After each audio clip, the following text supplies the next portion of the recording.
Hello. Sasi, ഇത് ഞാനാണ് ഇബ്രാഹിം. എന്താ സർ വിശേഷം? ഞാൻ വിളിച്ചത് ഒരു കാര്യം പറയാനാ. ആ രവിവർമ്മ തടവ് ചാടി. വൈകിട്ട് അയാൾ എന്തോ രോഗം അഭിനയിച്ച് മുറിയിൽ ബോധം കെട്ടു വീണു. ഹോസ്പിറ്റലിലേക്ക് കൊണ്ടുപോകുന്ന വഴിക്കാണ് രക്ഷപ്പെട്ടത്. പോലീസ് അയാളുടെ പിന്നാലെ തന്നെ ഉണ്ട്. മിക്കവാറും നേരം വെക്കുന്നതിന് മുമ്പ് അയാളെ പിടിക്കും.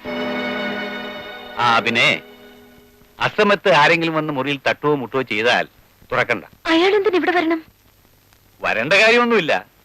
എന്നാലും ശശിയാണല്ലോ അയാളെ കുറിച്ച് പത്രത്തിൽ എഴുതിയത്. ഇനി അതിന്റെ വിരോധം മറ്റോ അയാൾക്കുണ്ടെങ്കിലോ? ഞാനൊരു സംശയം പറയുന്നേ ഉള്ളൂ. പേടിക്കാനൊന്നുമില്ല.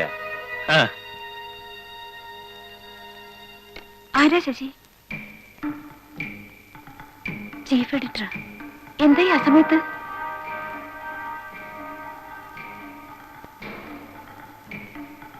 എന്താ ശശി, എന്തു പറ്റി? രവിവർമ്മ തടവ് ചാടി. എപ്പോൾ? ഇന്ന് രാത്രി. നാളെ വെളുപ്പിനില്ലേ രവിയെ? ആരെങ്കിലും വന്ന് വിളിച്ചാൽ വാതിൽ തുറക്കണ്ടെന്ന് പറഞ്ഞു. ഇവിടെ അങ്ങ് ആരും വരില്ല. നീ കിടന്നുറങ്ങാൻ നോക്ക്.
പോയി നോക്കാം. അയ്യോ വേണ്ട സുമേ, കുഴപ്പമില്ല. കഥ ഓർക്കാതിരുന്നാ മതി.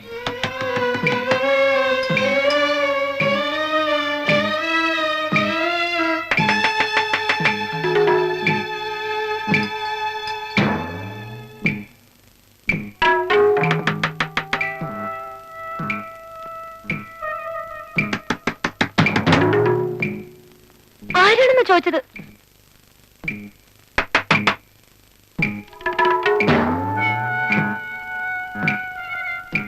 പോലീസാ? എന്താ ഇൻസ്പെക്ടർ? രവിവർമ്മ എന്നൊരു തടവ് പുള്ളി ജയിൽ ചാടി. ഞങ്ങൾ ഫോളോ ചെയ്യുകയായിരുന്നു. ഇവിടെ എത്തിയപ്പോൾ അയാളെ കാണുന്നില്ല. അകത്ത് ശബ്ദമൊന്നും കേട്ടില്ലല്ലോ? ഇല്ല. എന്തെങ്കിലും വിവരം കിട്ടിയാൽ സ്റ്റേഷനിലേക്ക് ഫോൺ ചെയ്യണം. ഓക്കെ, നിങ്ങൾ കഥ കടച്ചു കിടന്നോളൂ.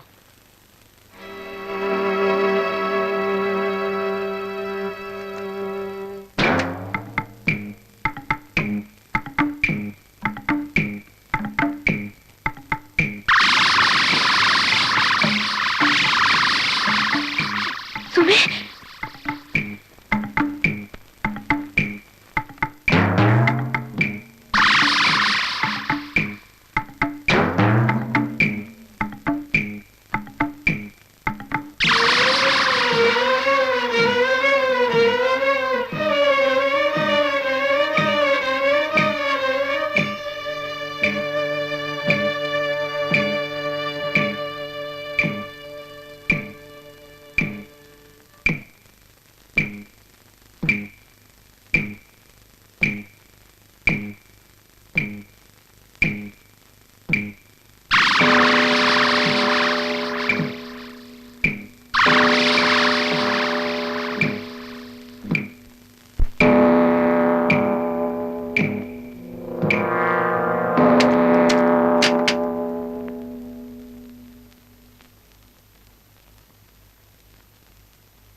മനുഷ്യന് വേണ്ടി ഒരു കൊലപാതകം ചെയ്യാനുള്ള മനക്കരുത്ത് എനിക്കുണ്ടായിരുന്നെങ്കിൽ ഞാൻ തന്നെ ഇയാളെ... ശശി, മരിക്കാൻ പോകുന്ന ഒരു മനുഷ്യനെ രക്ഷപ്പെടുത്തേണ്ടത് ഒരു ഡോക്ടറുടെ ചുമതലയാണ്. എല്ലാം അറിയാവുന്ന നിനക്കെന്താണ് ഇയാളോട് ഇത്ര സഹതാപം? അതാണ് എനിക്ക് മനസ്സിലാകാത്തത്. ഏതായാലും ക്രിട്ടിക്കൽ സ്റ്റേജ് കഴിഞ്ഞല്ലോ, ഇനി പോലീസിൽ അറിയിക്കാം. ഇയാൾക്ക് ബോധം തെളിയുന്നതിന് മുൻപ്... സുമി, നിനക്ക് ഭ്രാന്താണ്. ഇയാൾക്ക് ബോധം വന്നാൽ നമ്മളെ രണ്ടുപേരും ഇയാൾ എന്താ ചെയ്യാൻ പോണെന്ന് അറിയില്ല. രവിക്ക് ഇപ്പോഴൊന്നും ബോധം വീഴില്ല. പൾസ് തീരെ വീക്കാണ്. രക്തം കുറെ ഏറെ പോയിട്ടുണ്ട്. അതാ പറഞ്ഞത്, പോലീസ് വരട്ടെ, അവര് കൊണ്ടുപോയി ചികിത്സിച്ചോളും. Sasi,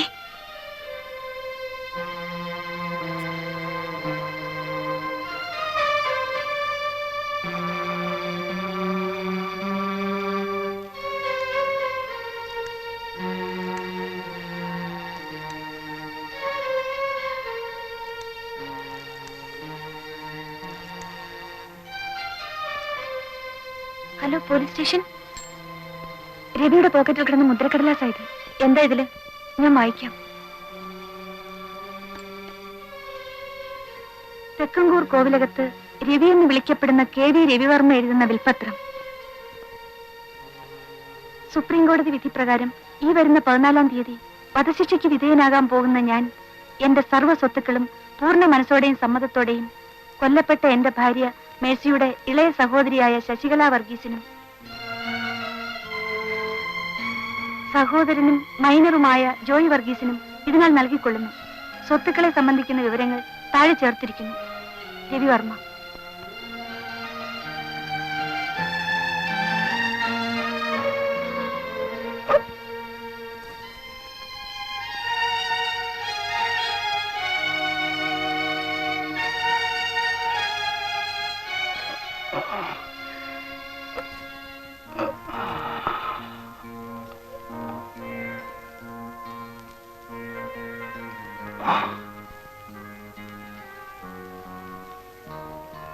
Sasi, he is still in a critical stage. എന്തെങ്കിലും ഉടനെ ചെയ്തില്ലെങ്കിൽ ഞാൻ ഹോസ്പിറ്റലിൽ പോയി കുറച്ച് ട്രിപ്പ് ആംബുലൻസ് എടുത്തിട്ട് വരാം. സുമി, ഞാൻ... ശശി, പ്ലീസ്, പറയുന്ന കേക്കൂ.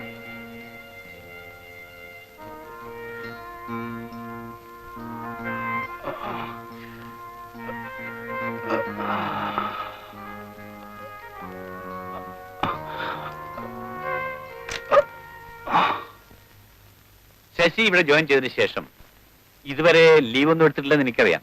പക്ഷേ ഇങ്ങനെ ഒരു അവസരം ഉണ്ടായപ്പോ അത് നഷ്ടപ്പെടുത്തുന്നത് ശരിയാണോ? രവിവർമ്മയുടെ എസ്കേപ്പിനെ കുറിച്ചുള്ള വാർത്തകളോ കിംവദന്തികളോ ഒക്കെ എഴുതി ഉണ്ടാക്കാൻ ഞാൻ ശശിയാണ് കണ്ടത്. തനിക്കാകുമ്പോ ആ സബ്ജക്റ്റിനെ കുറിച്ച് ടച്ചും ഉണ്ടല്ലോ. എന്തെങ്കിലുമൊക്കെ എഴുതി ഉണ്ടാക്കി തനിക്ക് ഷൈൻ ചെയ്യാൻ പറ്റുന്ന അവസരമാണ്, മറക്കണ്ട.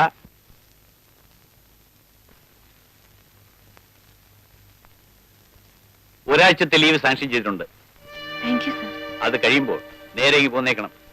എക്സ്റ്റൻഷൻ ഒന്നും ചോദിച്ചു വരരുത്. അതുവരെ രവിവർമ്മയെ പോലീസ് പിടിക്കാതിരുന്നാൽ മതിയായിരുന്നു.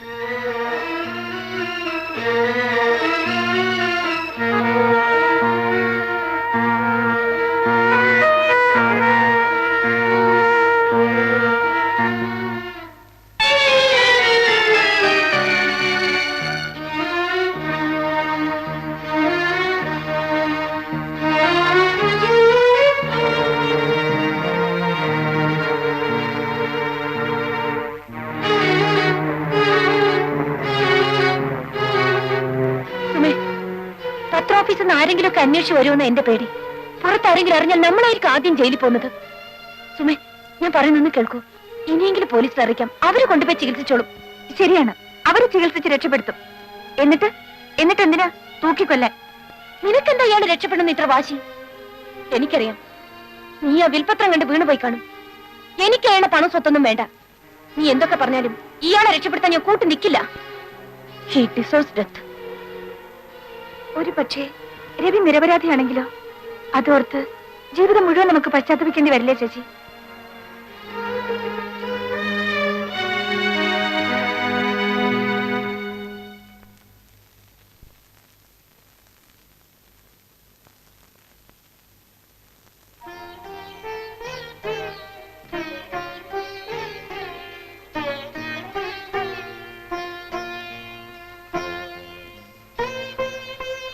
നിനക്ക് എന്നോടുള്ള പിണക്കം മാറിയില്ലേ ശശി? രവിയുടെയും മേഴ്സിയുടെയും കഥകളെല്ലാം അറിയാവുന്ന ഞാൻ ഒരു കാര്യവുമില്ലാതെ ഇങ്ങനെയെല്ലാം ചെയ്യുമെന്ന് നിനക്ക് തോന്നുന്നുണ്ടോ? നീ എന്താ ഒന്നും മിണ്ടാത്തത്?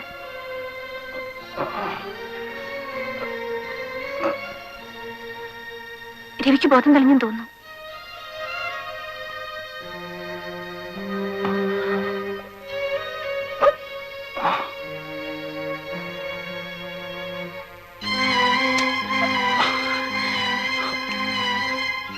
രവി, എന്താ രവി? രവി, രവി,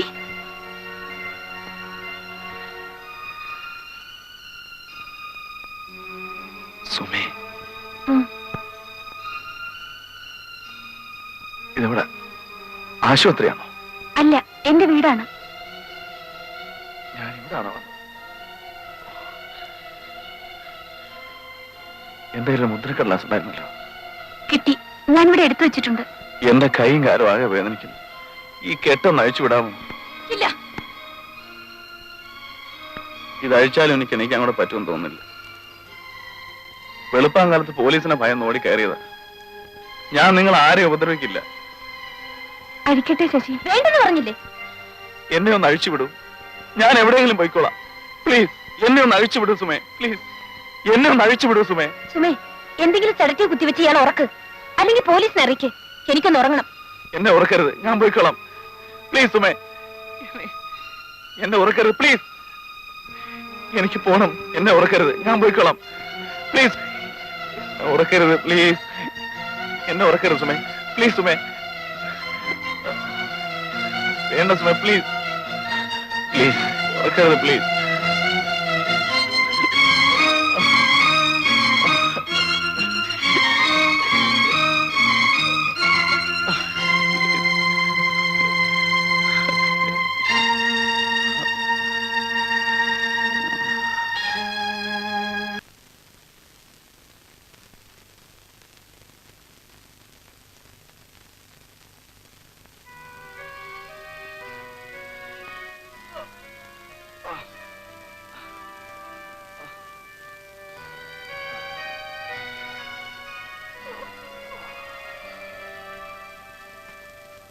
സുമേ,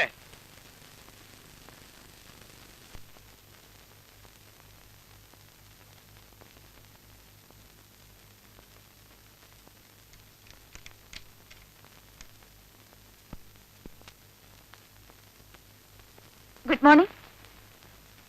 വിശക്കുന്നുണ്ടോ? ഇല്ല. ആ മുദ്രക്കടലാസ് ഇവിടെ. എന്റെ അത്ര പേടി ഞാനിതെടുത്ത് കളഞ്ഞിട്ടൊന്നുമില്ല. ദാ, എനിക്കിത്തിരി പേപ്പർ ഒരു പോസ്റ്റ് കവറും തരുമോ? ആ പേരും പറഞ്ഞ് കെട്ടഴിച്ചു വിടുന്നൊന്നും കരുതണ്ട. ഞാൻ നിങ്ങളെ ഒന്നും ചെയ്യില്ല. ഈ കെട്ടൊന്ന് അയച്ചു വിടാം. ഒരു കത്ത് എഴുതാൻ. മേൽവിലാസം വിവരം പറഞ്ഞു കൊടുത്താ ഇവിടെ എഴുതി തരും. ഒന്ന് എഴുതി കൊടുക്ക ശശി. എന്റെ കൈയൊക്കെ വൃത്തിയേടാ. കവറിൽ മേശയിൽ ഇരിപ്പുണ്ട്. എന്തായാലും ഈ കത്ത് എഴുതി കഴിഞ്ഞാൽ ഉടനെ ഞാൻ പോലീസ് വിവരം അറിയിക്കും. അഡ്രസ് പറയൂ. മിസ് ശശികല വർഗീസ്, ചെറുപുഴയിൽ house, Mannar PO, via Thiruvalla.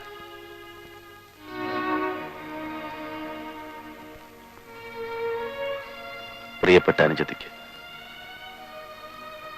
ഈ കത്ത് പകുതിക്ക് വെച്ച് കീറിക്കളയാതെ മുഴുവനും വായിക്കണം.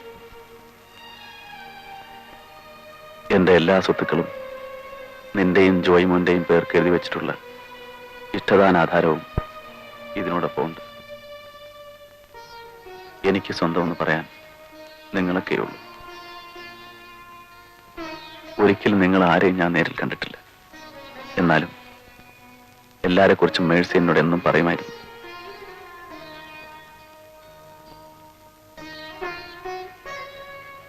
സത്യം എന്തെങ്കിലും പുറത്തു വരും. അന്നൊരു പക്ഷെ ഞാനുണ്ടായെന്ന് വരില്ല. നിങ്ങൾ ആരും വിശ്വസിക്കില്ലെന്നറിയാമെങ്കിലും ഞാൻ എഴുതട്ടെ. എന്റെ ഒരു ആശ്വാസത്തിന് വേണ്ടിയെങ്കിലും. നിങ്ങളുടെ ചേച്ചിയെ, എന്റെ മേഴ്സിയെ ഞാനല്ല കൊന്നത്.